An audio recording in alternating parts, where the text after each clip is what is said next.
Hi అండి. అందరికీ నమస్కారం. Welcome to my channel. ఈ వీడియోలో ఏపీ ప్రభుత్వ పెన్షనర్స్‌కి 15% అదనపు pension additional quantum of pension సంబంధించి కీలక అప్డేట్ అయితే వచ్చింది.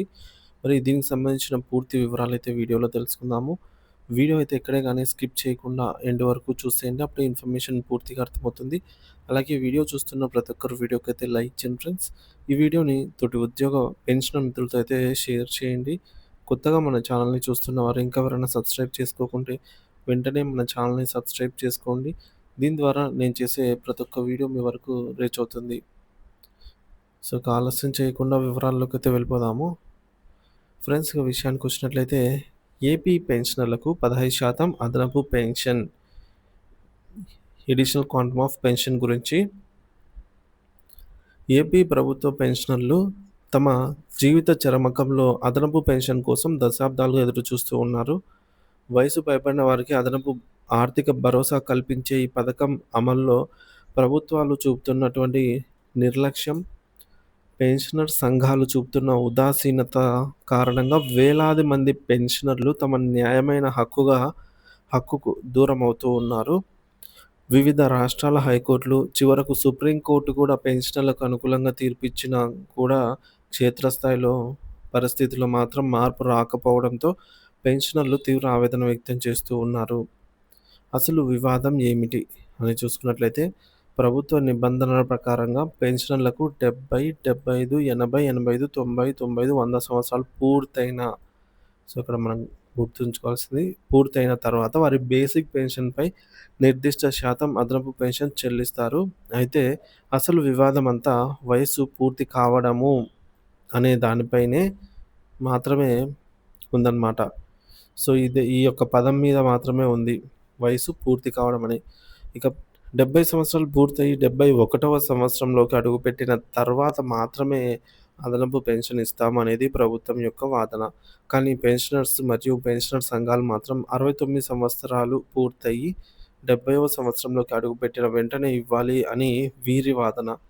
దీనికి సంబంధించి ఆంధ్రప్రదేశ్ హైకోర్టు, రాష్ట్ర హైకోర్టు కూడా 90 సంవత్సరాల నుండి 69 సంవత్సరాల నుండి 70వ సంవత్సరంలోకి అడుగుపెట్టిన వెంటనే అదనపు పెన్షన్ చెల్లించాలని తీర్పు చెప్పింది. గత పీఆర్సీలో అడిషనల్ క్వాంటమ్ ఆఫ్ పెన్షన్ లేదా అదనపు పెన్షన్ విషయంలో తెలంగాణ పెన్షనర్స్‌తో పోలిస్తే వేలాది రూపాయలు నష్టపోయిన ఆంధ్ర పెన్షనర్లు ఏ రోజుకైనా మనకి మరలా అదనపు పెన్షన్ పెంచుతారా? లేదా? అనే ఆవేదనతో అయితే ఉన్నారు.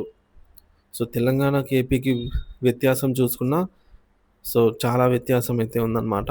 100 సంవత్సరాలు పైబడిన వారికి తెలంగాణలో అక్కడ 100, 100% అదనపు పెన్షన్ ఇస్తూ ఉండగా, ఏపీలో మాత్రం కేవలం 50% మాత్రమే అదనపు పెన్షన్ కొనసాగుతోంది. 2021లో ఇచ్చిన తెలంగాణ పీఆర్సీని పరిశీలన చేసినట్లయితే 70 సంవత్సరాలకు 15%, 75 సంవత్సరానికి 20%, 80 సంవత్సరాల వారికి 30% ఇచ్చారు. పెన్షనర్లకు పెద్ద స్థాయిలో ఆర్థిక లబ్ధి కల్పించారు. పెన్షనర్లకు సంబంధించి అదనపు పెన్షన్ విషయంలో ప్రభుత్వం సానుకూల నిర్ణయాలైతే తీసుకుంది అని చెప్పొచ్చక్కడ. ఇక ఆంధ్ర పీఆర్సీని పరిశీలించినట్లయితే 70 సంవత్సరాలకు 7%, 75 సంవత్సరాలకు 12% మరియు 80 సంవత్సరాలకు 20% ఇచ్చి ఆర్థిక లబ్ధి విషయంలో పెన్షనర్లను తీవ్ర నిరాశకు గురి చేశారు మరియు ఆర్థిక నష్టానికి గురి చేశారు. ఇది చాలా అన్యాయం అనైతే పెన్షనర్స్ వాదన. సో, మొత్తానికి అప్పుడు ఐఆర్ పెంచకుండా తగ్గించినందుకు జేఏసీ సంఘాలు చలో విజయవాడ పిలుపిచ్చారు. 80% మంది ఉపాధ్యాయులు ముందుండి ఈ ధర్నాలో పాల్గొని విజయవంతం చేశారు. ప్రజలు కూడా మద్దతు తెలిపారు కానీ జేఏసీ నాయకులు గత ప్రభుత్వానికి అనుకూలంగా ప్రకటన చేసి ధర్నా విరమించారు. డిమాండ్లు సాధనకు అనుకూలంగా ఉన్న సమయంలో ఆశ్చర్యకంగా డిమాండ్లు సాధించకుండా విరమించారు. వారు తీసుకున్న ఈ నిర్ణయం వల్ల ఉద్యోగులు మరియు పెన్షనర్లు వేలాది రూపాయలు నష్టపోయారు. ఈ ఆర్థిక నష్టం తిరిగి పొందలేనిది. అదనపు పెన్షన్ విషయంలో గత ప్రభుత్వం మరియు జేఏసీ నాయకులు గొప్ప డ్రామా నడిపారనే చెప్పాలి. గత ప్రభుత్వం పెన్షనర్లకు పూర్తిగా అదనపు పెన్షన్‌ని తీసివేశారు. ఆ విధంగా ఉత్తర్వులు అయితే ఇచ్చారు. పెన్షనర్ల ఆందోళన చెందడం, సంఘ నాయకులు ప్రభుత్వంతో మాట్లాడినట్టుగా నటించి 70 సంవత్సరాలకు అప్పటి వరకు ఉన్నటువంటి అదనపు పెన్షన్ 10% తగ్గించి 7%కు, 75 సంవత్సరాలకు 15% తగ్గించి 12%కి ప్రభుత్వంతో పోరాడి సాధించినట్లుగా నాయకులు ప్రకటనలు ఇచ్చారు. నాయకులపై పెట్టుకున్న నమ్మకాన్ని మోసపూరిత చర్యగా భావించాలి. ఉన్న సౌకర్యం పెంచాలి లేదా అలాగే ఉంచాలి కానీ తగ్గించిన సందర్భం గతంలో ఎప్పుడూ చూడలేదు. నాయకులు మరియు ప్రభుత్వము ఒక్కటిగా ఉన్నప్పుడు ఎవరు ఏమి చేయలేని పరిస్థితి.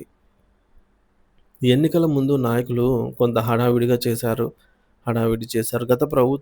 గత రాష్ట్ర ప్రభుత్వం అదనపు పెన్షన్ తిరిగి మంజూరు చేస్తున్నట్టుగా ప్రకటనలిచ్చారు. ఎందుకో ఆచరణకు సాధ్యమైతే కావటం లేదు.